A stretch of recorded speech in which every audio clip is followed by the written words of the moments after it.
All right. So in this example, we have the transmitter in our previous example 3.4, which was this, just now we solved.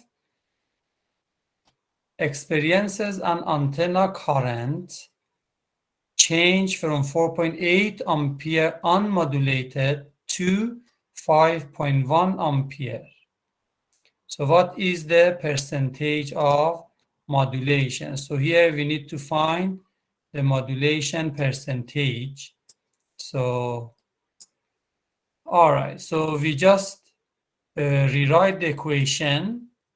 So we have modulation index equal to a square root of 2 times total current over the carrier current square minus 1. So then we substitute the values. We have 5.1 ampere total current over 4.8 ampere the carrier current. So then this power of 2 minus 1. So we get 0.51 as our modulation index, or 51%. In next example, we have what is the power in one side of the transmitter in example 3.4. So of course, in this case, we already calculated by knowing what is our sideband power. But if you don't know this answer, you only use the information of carrier power and the modulation index. So then you should be able to calculate this as well. So the carrier power was 921.6 watts. Modulation index was 0.9 or 90%. So we put 0.9 square times the carrier power over 4. Then we have 186.6 watt as the power per sideband. Okay, so in the application side, amplitude modulation is still used in some applications, although it doesn't have very good efficiency. It's used for radio broadcasting, citizens bands radio, TV broadcasting, and some aircraft tower communication. It is also used in some smaller application, like, for example, remote control for garage door, for example. And it is also used for QAM, quadrature amplitude modulation, to facilitate higher speed data transmission in modems and cable TV and some other wireless applications. So what I want to discuss after this is a little bit modification on AM modulation to have maybe more power and also maybe have less bandwidth. And that is about single-sideband modulation. So in AM modulation, the carrier carries no information. However, it takes most of the power. So in this case, why not just transmit the sidebands instead of the whole signal? So this is just a question whether we can use sideband instead of sending the whole thing. So then that comes, we call it single sideband, is a form of amplitude modulation where the carrier is suppressed and one sideband is eliminated as well. So we only send one sideband. So to save the bandwidth and also to maximize the power. But before we talk about single sideband, let's first we talk about double sideband, or we call it double sideband suppressed carrier. Either you show double sideband suppressed carrier, or some books shows double sideband dash suppressed carrier, or simply say double sideband.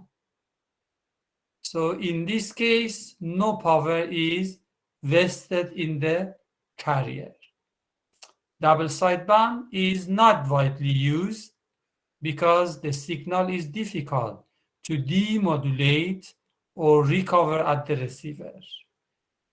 I will show you after this, but the simplest reason why we can't demodulate it easily is because the carrier is not available at the receiver side. Either you need very precise carrier frequency to be exactly same carrier in terms of frequency. Envelope also is not possible because your signal doesn't have AM shape or envelope. Let's see how it is. This is one of the double sideband suppressed carrier modulation. So the original signal, the modulating signal, was a sine wave. So which you can see in blue color. So this is the sine wave. After modulation, it becomes double sideband suppressed carrier. It becomes this red color shape you can see, the wave. So this is what transmitted. If you look at the envelope is not the same as a sine wave. Is in fact like inverted. So the negative part becomes positive as well, because there is a phase transition here happening. So that's why we call it the envelope of this waveform is not the same as that of the modulating signal, as it is in a pure AM signal with carrier. So we also have the phase transition here, which meaning that our modulating signal will have phase change. So, or the carrier will have phase change here. So if you look at this, carrier is going on, supposed to go this way, but suddenly here has been phase shifted. So because of this, we cannot use envelope detection at the rest. If you do envelope detection, what you get is a rectifier sine wave, or a sine wave which doesn't have a negative side. This is sine wave. We know how the shape looks like or supposed to be. What about voice?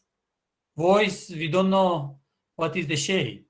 So one is randomly keep changing. You may say any word and you won't be able to get the correct shape, same as your voice envelope. So that's why the only way to get the signal demodulated is to have exact carrier frequency in your receiver side, to multiply again with your received signal, then you are able to detect it. I will show you a little bit more detail on this double-sideband suppressed carrier.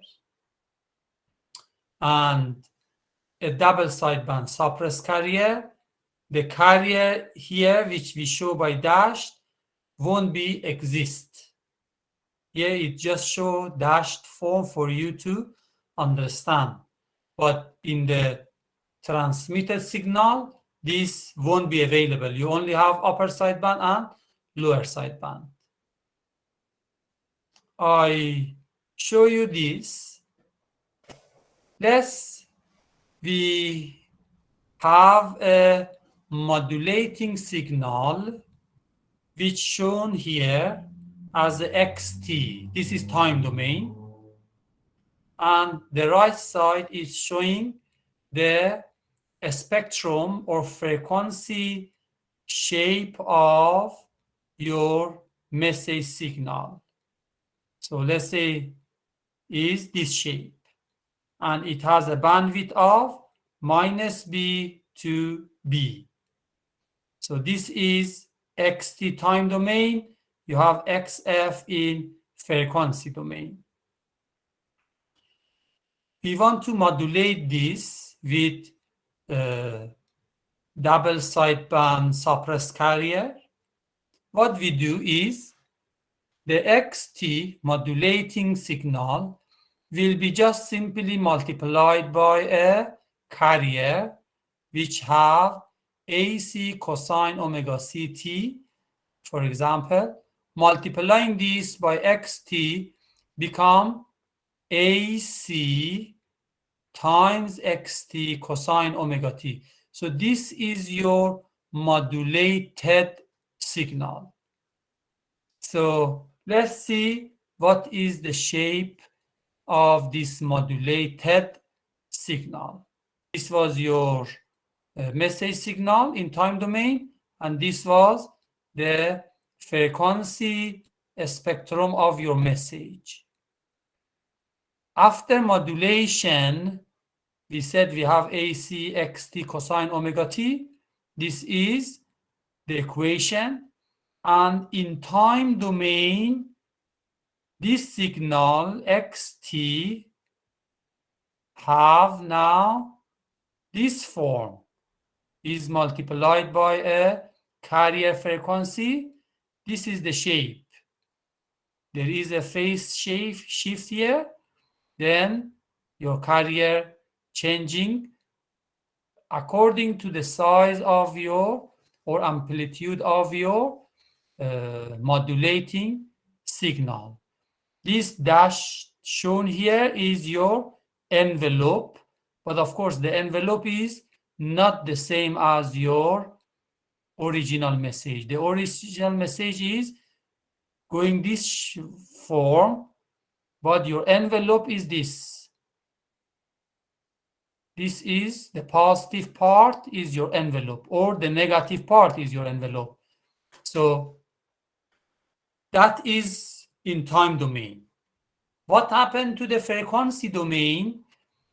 AC xt cosine omega t. If you take a Fourier transform, it becomes AC over 2 times capital X f plus fc plus x times f minus fc, and your spectrum become what you see. Your spectrum will be shifted to higher frequency and lower frequency, and there is no carrier. So what you see is these two spectrum. We call it upper sideband and lower sideband. So, and the bandwidth is 2b, which is same as what you had here. You had positive b, negative b. Now it become positive b and negative b. Supposed to be the carrier at the center, but the carrier is not exist now. Only you have upper sideband and lower sideband, and is 2b. So that is what in your modulated signal. Now I want to demodulate this signal. How can I do this? is not very strange. When you receive this signal, I can show you mathematically first. So we have this signal ACXT cosine omega CT. When this is received to your antenna, you multiply this with a carrier which has the same frequency as your modulation carrier. So assuming we can produce the same frequency without any problem, of course, in mathematically, there is no issue. You can just put a cosine of omega CT, which we had cosine of omega CT here. If you multiply this, what you have is ACXT. Since you have same frequency, your cosine become a squared. You have cosine squared omega CT.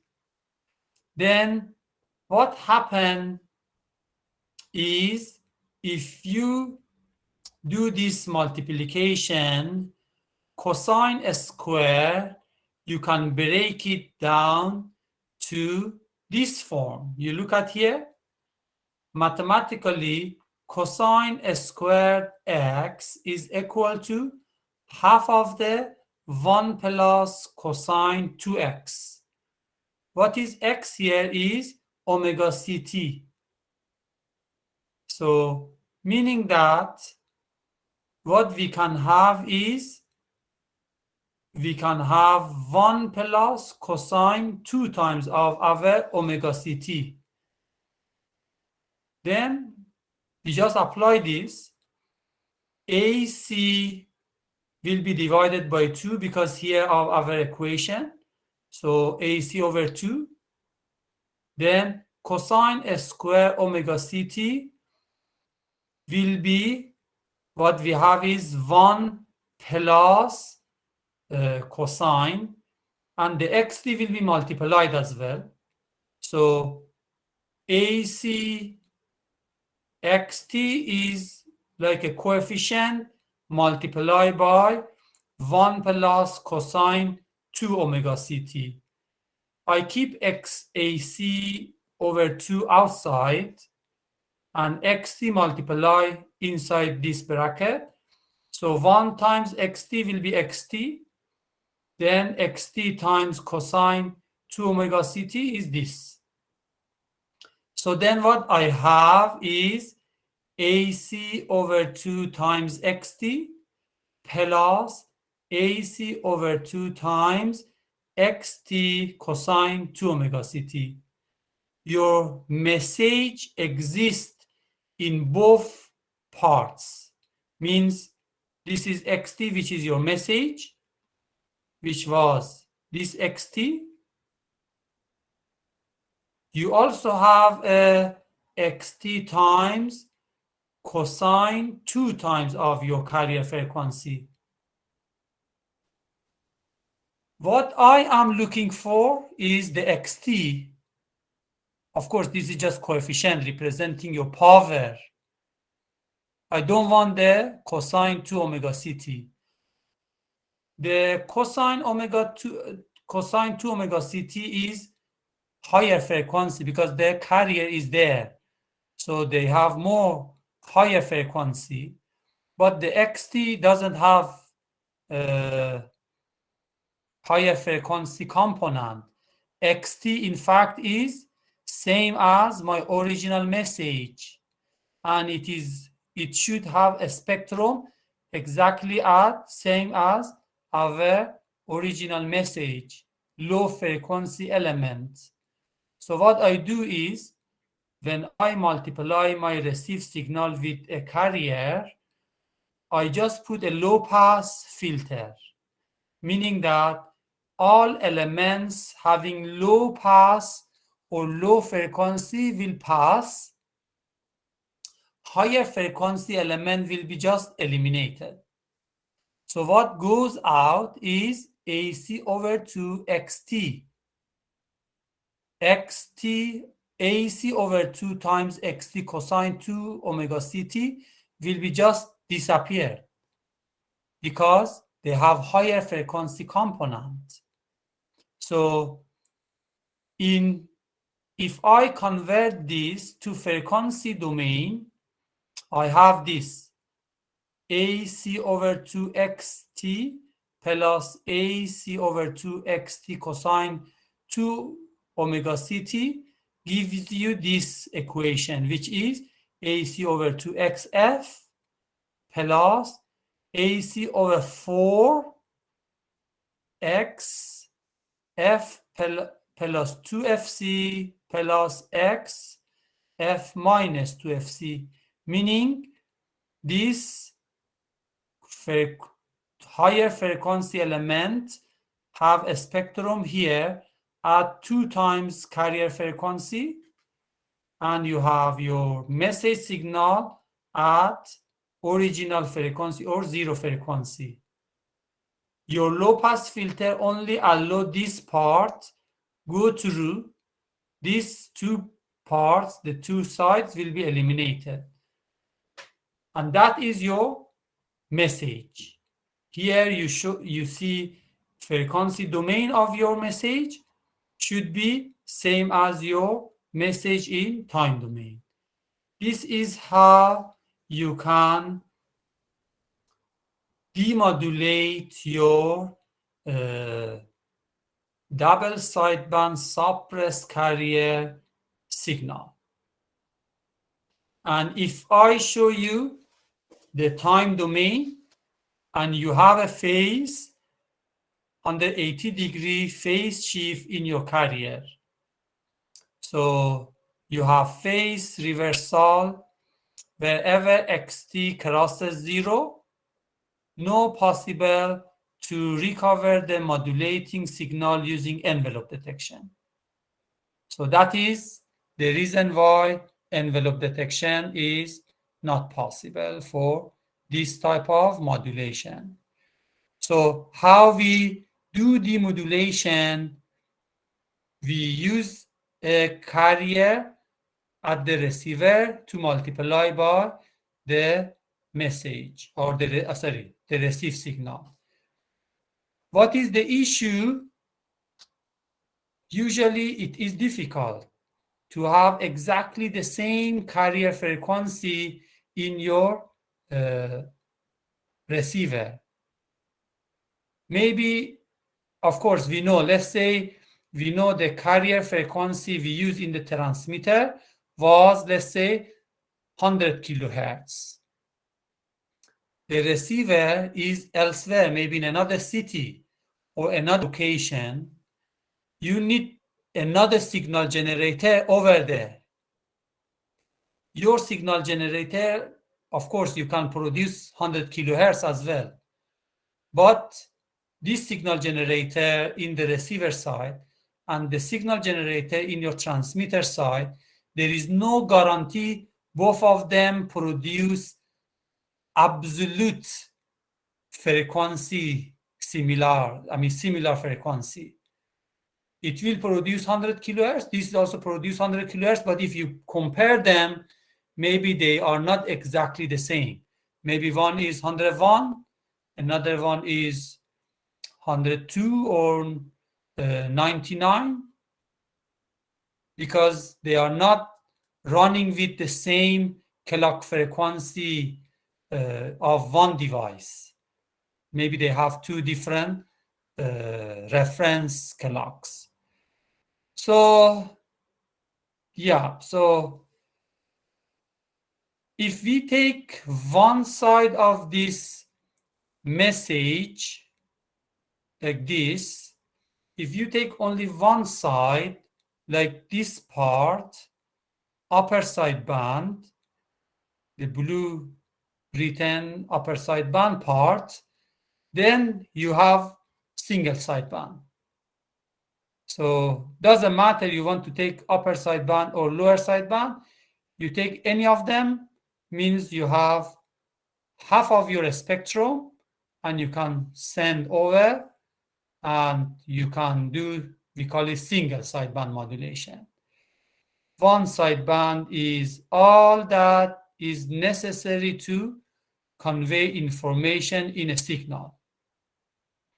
A single sideband suppressed carrier signal is generated by suppressing the carrier and one of the sideband.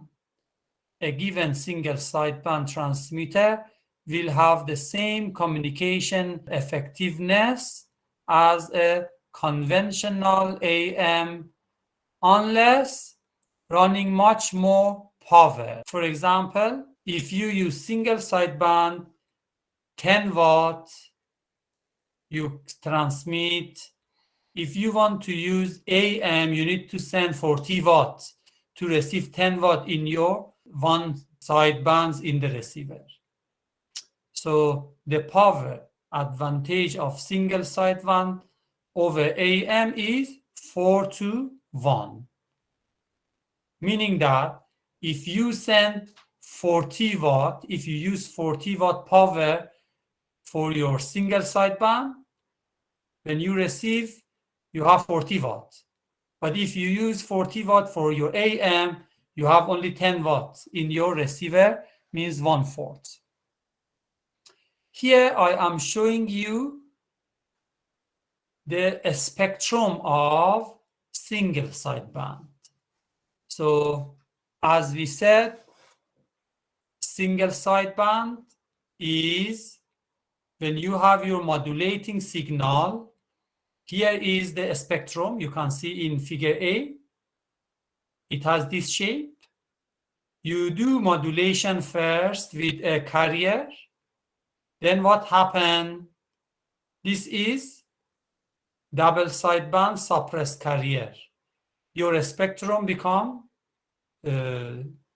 doubled or shifted to higher frequency. This is the one. You have upper sideband and lower sideband. Remember, all your spectrum you talking about, there is one copy in the negative side. So that's why when you have this message, here the message only show in the frequency domain. We don't have in time domain. This message have a bandwidth from positive, also have in the negative part. When you do modulation, a copy of this will be shifted to higher frequency, which is carrier frequency. You have upper sideband and lower sideband.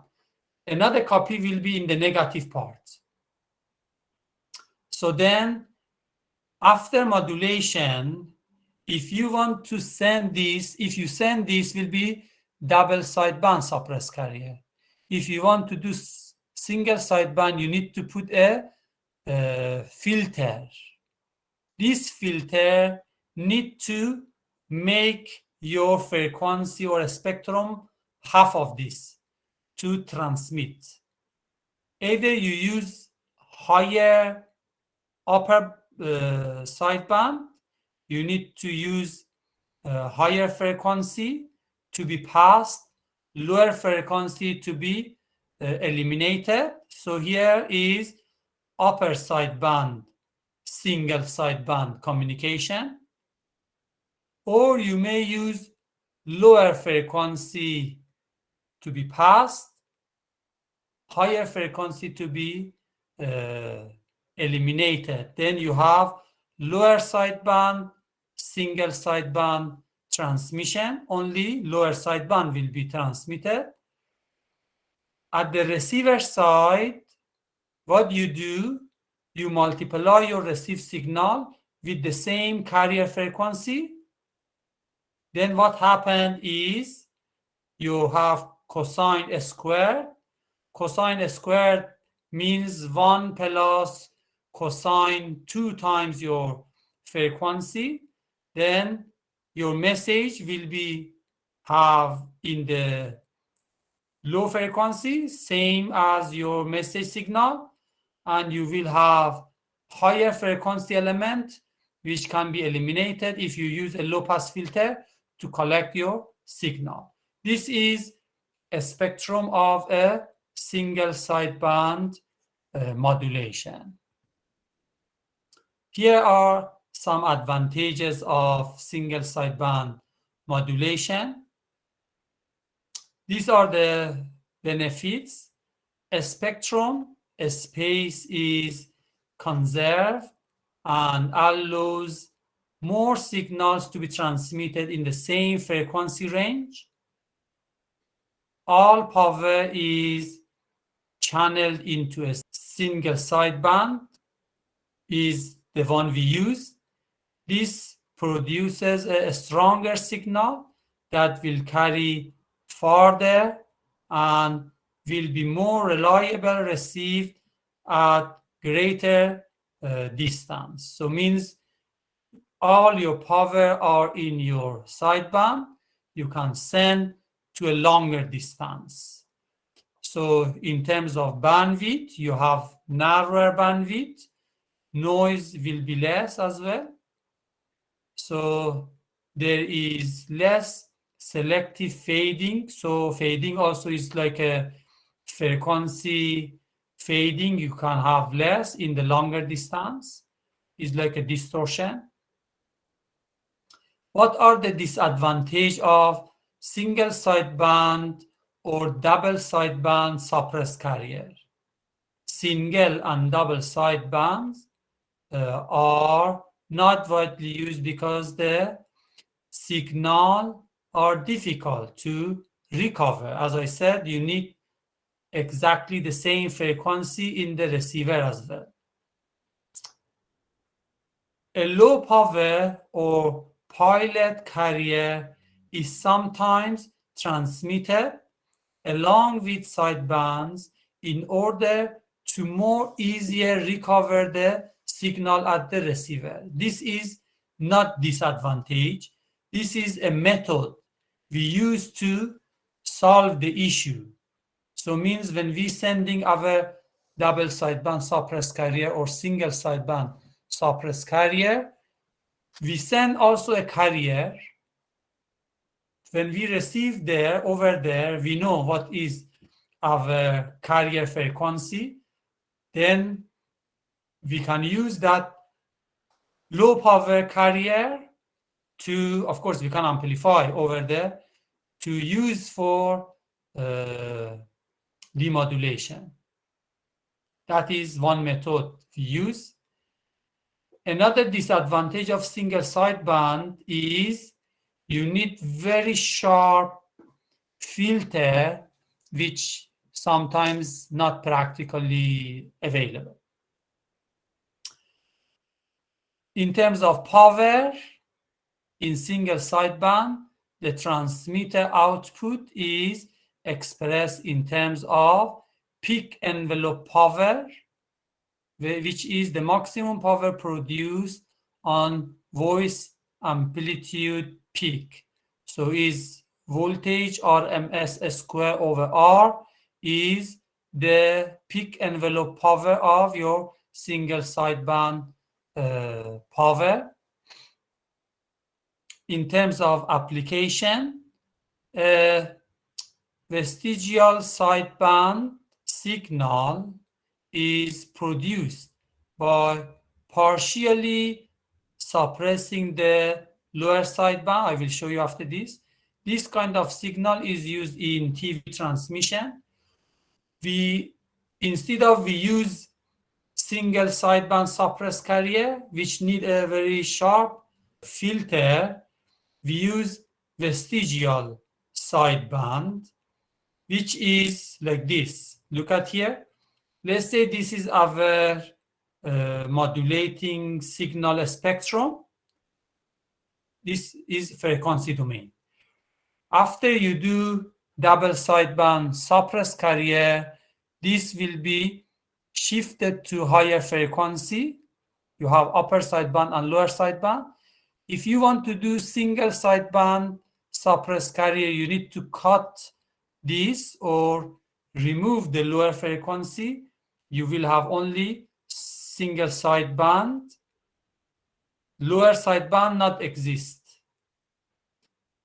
Vestigial sideband is like this. You also have a little bit of your lower sideband and you have upper sideband as well. Or could be other way around. You have lower sideband and a little bit part of upper sideband. So then your filter doesn't need to be very sharp. So this is called vestigial sideband. I have one example here. An single sideband transmitter produces a peak-to-peak voltage of 178 volts across 75 ohm antenna load. What is the peak envelope power? So the peak power need to be first. We get, the peak to peak, we get the peak power first. 178 peak to peak divided by 2 gives us 89 volt peak power. Then this peak power we convert to RMS value. We divide by square root 2 or multiply by 0.707. We have 62.9 volts. Then the power is RMS voltage square over the resistance, 62.9 squared over 75 ohm. We have 52.8 watt of power, which we call it peak envelope power. So that's all for my lecture today.